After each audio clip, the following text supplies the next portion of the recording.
মাকে যারা ভালোবাসে তাদের এবারের ঈদে প্রচারিত হওয়া গ্রান্ড নাটকটি অবশ্যই দেখা উচিত।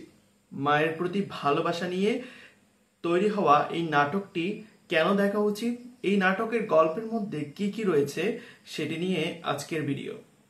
আসসালামু আলাইকুম। এবারের ঈদে অনেকগুলো নাটক প্রচারিত হয়েছে। সেই নাটকগুলোর মধ্যে জিয়াউল ফারুক অপূর্ব এবং নাজনীন নাহার অভিনীত নাটক গ্রাম, যে নাটকটি একটু ভিন্ন গল্পের দ্বারা তৈরি করার চেষ্টা করেছেন, যেখানে গল্প লিখেছেন ইমদাদ বাবু এবং যে নাটকের পরিচালনায় ছিলেন মাশরিকুল আলম। আমরা সচরাচর যে নাটকগুলো দেখি যে ভালোবাসা, প্রেম, সেখান থেকে একটু ভিন্ন জায়গায় গিয়ে মায়ের প্রতি ভালোবাসা এই জিনিসটাকে তুলে এনেছে এই নাটকের মধ্যে।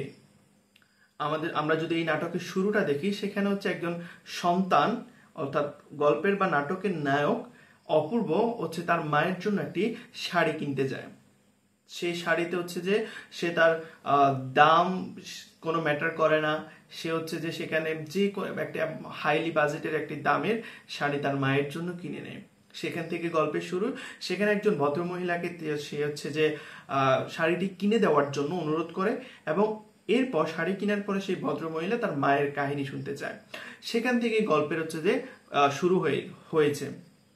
আমরা চিন্তা করি যে আমাদের বর্তমান জেনারেশন যারা আছি, সেই জেনারেশন চিন্তা করে আমাদের মায়েদের জেনারেশনটা একটু ব্যাকডেটেড।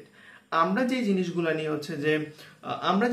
নিয়ে হচ্ছে যে উৎফুল্ল বা আমরা উদযাপন করতে পারি, আমরা হাসি খুশি থাকতে পারি, সেই জিনিসগুলো আমরা চিন্তা করে আমাদের মায়েদের বা বাবাদের জেনারেশন সেগুলো করতে পারে না।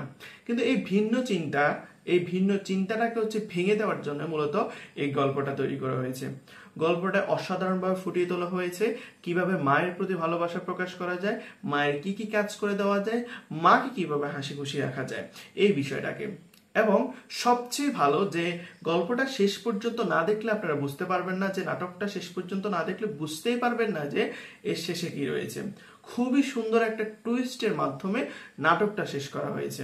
তো যদি বলতে হয় অসাধারণ একটা গল্প হয়েছে, এই নাটকটা অসাধারণ একটা গল্প ছিল, যেখানে হচ্ছে যে নাটকের স্ক্রিন প্লে বলা হয় বা নাটকের যদিও একটা মাকে ভালোবাসা নিয়ে নাটক হলেও এখানে একটু খানিকটা প্রেমের ছোঁয়া ছিল। ওভারঅল অনেক সুন্দর একটি গল্প ছিল। আপনারা অবশ্যই আমি বলবো যে আপনারা এটা দেখতে পারেন। ধন্যবাদ।